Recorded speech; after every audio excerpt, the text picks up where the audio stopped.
Gugatan cerai terkuak. Atalia Praratya versus Ridwan Kamil, sidang pekan ini.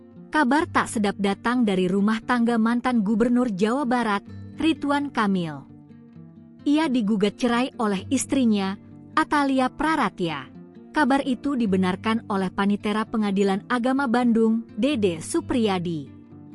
Dede menjelaskan bahwa gugatan itu didaftarkan oleh Atalia Praratya melalui kuasa hukumnya. Ia mengatakan bahwa gugatan itu sudah masuk. Sidang cerai akan segera digelar. Rencananya, sidang cerai akan dilaksanakan pada pekan ini.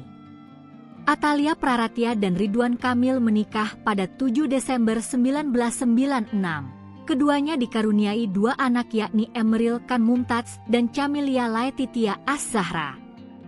Hingga berita ini diturunkan, belum ada pernyataan resmi dari pihak Atalia Praratya maupun Ridwan Kamil mengenai alasan dibalik gugatan cerai ini.